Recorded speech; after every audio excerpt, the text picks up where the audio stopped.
picture. Okay, so, all right. So anyway, he said while he was out there, something told him to come and be with me. And um, he was like, that can't be right because she's married. You know, I don't have a physical, um, I don't have the traditional husband. I have a betrothed husband, someone God has given to me, right? So when I tell people I am married, that's what I mean. I am married to him. I am married to him, but he also have a physical form, you see. And so anyway, he said that can't be right because now see in his mind, he's thinking about having a girlfriend, you know what I'm saying? And he know I'm not about that. So anyway, but that was his mind. But so that's why he said, because he was like, yeah, that probably would be good, go be with Jara. But he's calling me right now. But,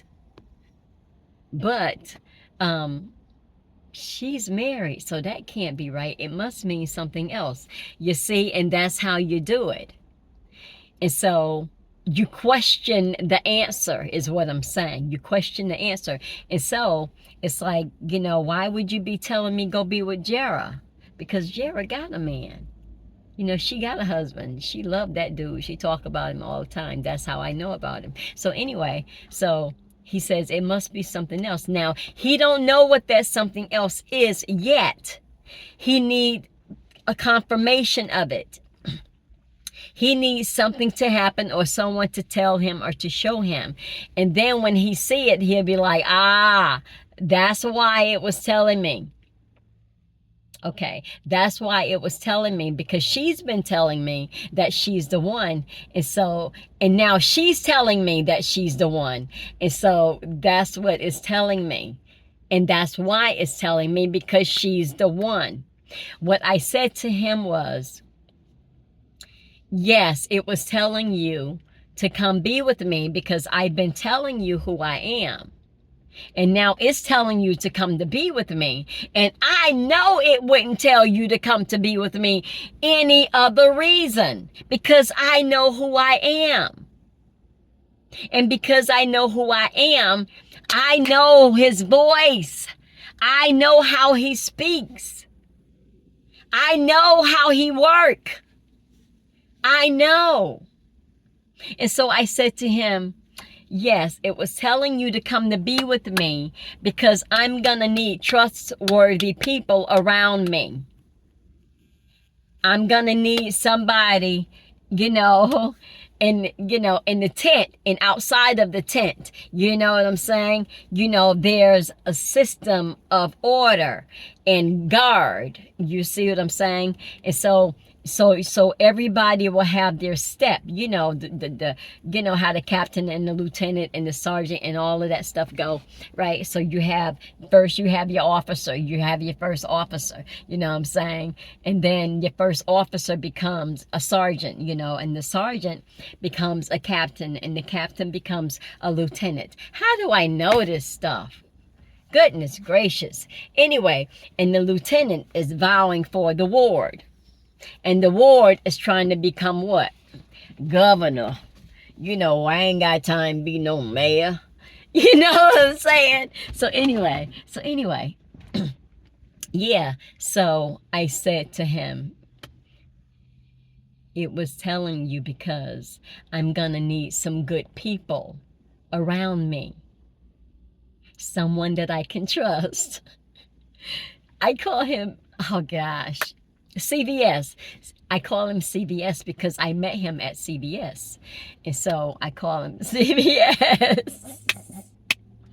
And CVS, it's cool. So anyway, I know what he was talking about because I've been in a desert place, in a place where there was nobody around for miles and miles and miles, where I could see the stars and see the galaxy. I could see the Milky Way because there was no light pollution. That's how far out I was by myself. In a tent, right? It was called the Wanda Camp. And it was in Williams, Arizona. Williams, yeah. Cool place, So for the people who need their things, yeah, that's crazy. I gotta have mine. I gotta have mine. I gotta have mine. For you, yes, that's crazy. But for people like us who don't want much, but a little bit of peace and a little bit of joy and a little bit of happiness and a little bit of love and a little bit of God in our life, we don't need those things because we done tried some of them and they don't make us happy. We like to keep it lean. We like to keep it lean. Okay, so I understood that brother, where he was coming from. And so he needed to get away and get out of the city. He needed to get out of the city. Okay, I had to get out of the city. And so Jesus is this person who is ordinary, but takes an extraordinary journey. You see, and so while I'm on this journey, Satan is busy messing with my kids, putting all kind of crazy stuff in their head, like your mother abandoned you. Honey, I'm here for you always. But that devil will make you think that I abandoned you, because see, that's what he's saying, right? He's not coming back. That's what he's telling the world. He ain't coming back. He lied. He abandoned you. And so this is what he's doing to my physical kids. He's telling my kids that I've abandoned them. And I'm always here. I've always been here. A phone call away. Always know where I am if you want to know. But you choose not to, because you choose to listen to the lie that your mother abandoned you. And so that's the same way it is with Satan telling you that God has abandoned you. No, he hasn't. He is always with you. Now you go back and think about that. When you say I left, how old were you? Like 30, what? With the wife and kids? Okay. But I abandoned you, but you could call me anytime you get ready, like your brother does, So anyway, this is how Satan do it to you. He's doing it to me. He's doing it to you too. In the spiritual, he's saying, he ain't coming back. He's a liar. And the truth is not in him. The truth is not in him. How could it be? If it was, he would be me. He would be me. You see? He wanted to be me. So he decided, since he couldn't be me, he'll be what I'm not. Okay? So, wake up, people. Wake up. Wake up. He has never abandoned you. I have never abandoned my children. People around you would tell you that. But in their mind, who put that there in their minds? Except those who supposedly love him. Who would do such a thing? And so in fact, he said it to me, right? Oh, they've been saying that for years. They've been saying that for everybody, every generation. That's right. It was 2,000 years ago. So that's a lot of generations up to now where you've been hearing it. Oh, gosh. After 100 years, is he going to come back? Because these are the people now that are in their graves saying, When are the fruits of the floor? When are the fruits of our labor gonna come to fruition? When? Oh, hi! This is a long nap. This is a long nap I gotta take. You know,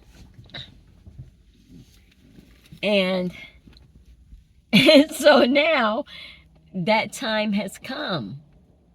That time has come. The floor is full, and the harvest is ready.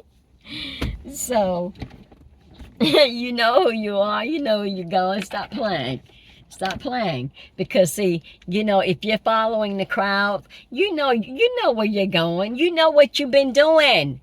Because he told you narrow is the way.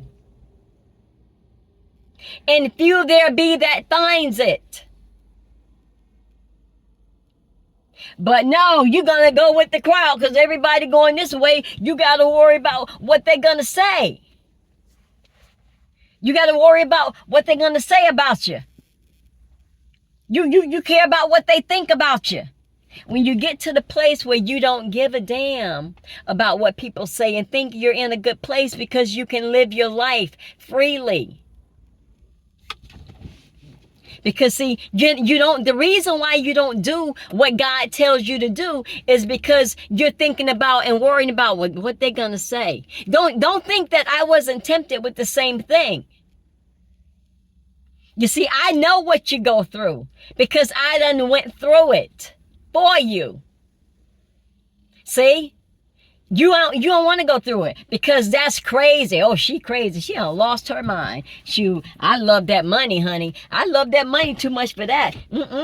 I'll wait and get my. I want mine now. I want my flowers now. Whatever God got to give me, give it to me now. Because I want my flowers now. Never mind about that pie in the sky thing.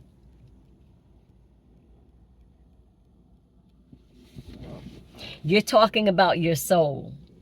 That pie in the high. And let me tell you what, you know what the pie in the sky is? It's the top of your skull. That's the pie. You know that 3.14. That's the pie. In the sky, in the heavens. Heaven is within you. That's the pie in the sky. You have to go up there. That's where it is. Not the one, see the one that's out there? That's fake. That's not real. What's in here is real. Everything out there is Satan. That's the not. It's not real. It's the darkness. It's an illusion. He's making you think that is real. And so he can offer you trinkets. That's all he do. He can offer you some trinkets, but he can't give you one more second of life. He can't. He's such a liar. Even when he offer you stuff, sometimes when he give it to you, he'll give it to you while you're crippled. After you're crippled, he'll give it to you. You see? He's a liar, and he's laughing at you all the time. You have to wake up. This is the time. This is it. He's back. I am he. You can't say that I didn't say it. You think, are you crazy? Do you think I'm going to deny the Most High? When he is in me? When he has awakened within me? You think I'm going to deny that? For who? Who am I going to deny him to?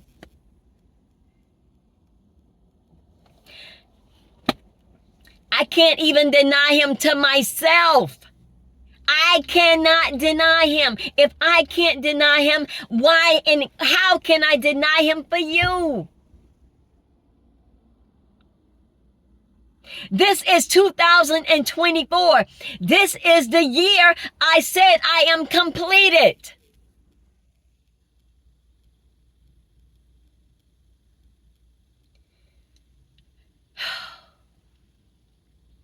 As of July 18th.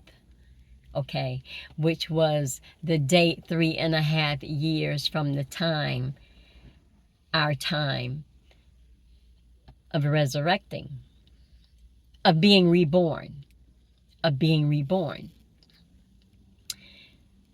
3.5 years later, which is 33. See, that's Jacob's ladder. I climbed Jacob's ladder.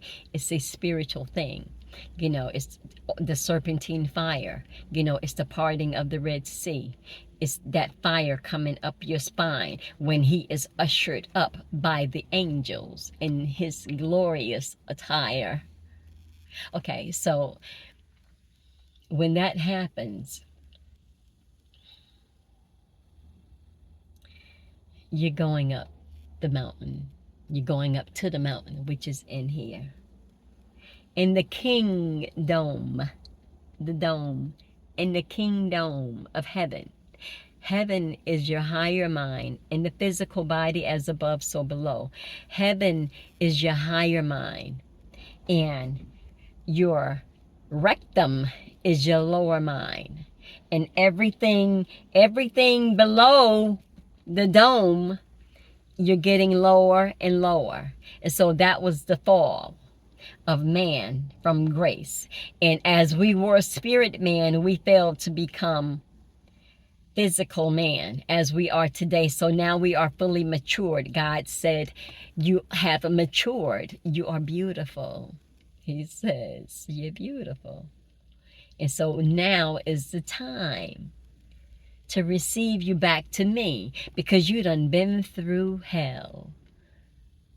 And so he gives himself back to us through one of us whom he have scourged and deemed the one. It has nothing to do with gender, baby. Okay? Whosoever will. Whosoever will. Diligently, faithfully, obediently. Okay, so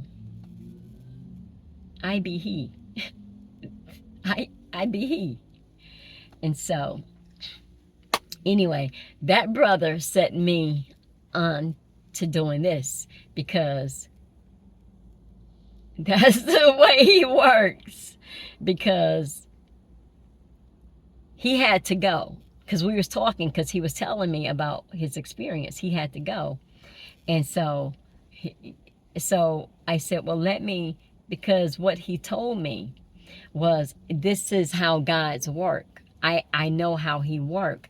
I know it. And I know God wouldn't have spoken to him to tell me him to come to be with me as my woman, because that's just like, don't even think about it, okay? And so I know God wouldn't have told him for that reason. And the other reason would have had to be because God know who I am. So you've been looking for somebody. She's been telling you she's the one, as I was saying before. That's who you need to be with.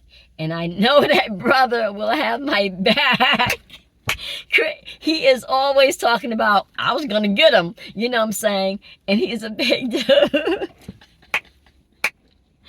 Oh my gosh, CBS. And so anyway, so I know he would have my back. You see what I'm saying? So anyway, that took me to talking to you, to say to you what I just said to you. And I don't have a script. I don't have any notes. I do have my Bible here, but I am living scripture. You are living scripture. I know it because I'm experiencing it. I have read it. And so because I've read it, I know what's taking place within me is taking place within the written script. And what's taking place in the written script is taking place within me. Because I ordered it so. He who dwells within me, that power, the Almighty, is inside of me. Okay? He woke up in me. He's inside of you sleeping. I have to wake you up. It's my job to wake you up if you're His. If you're not His, you don't have to wake up. You don't have to wake up. You can if you desire to. See, you're called the Gentiles, and the Gentiles come in before God's people come in. You see? Because God's people are stiff-necked and gang-saying and hard-hearted. So the Gentiles will come in first. The Gentiles, they'll come in first. And then you all will be looking on like, look at them. Taking them in first. You know. And those of you who do make it, then you'll come. You'll come. But some of you have turned so far around, you're just gone. You're just gone. You see? So some of will get lost to the other side, and some from the other side will come on over this way, you know. And so, because see, that's the betwixt. We're in the betwixt. We're in the betwixt of the hand of Esau and Jacob. I mean, when Jacob was holding the heel of Esau, this is where we are. We're in the betwixt. So some will get left behind and some will come in, you see. And that's, you know, because, you know, that knot, as it pull away, when it pull away, some get left behind and some get in. And that divide is very wide. There is no coming back from it. Peace and blessings.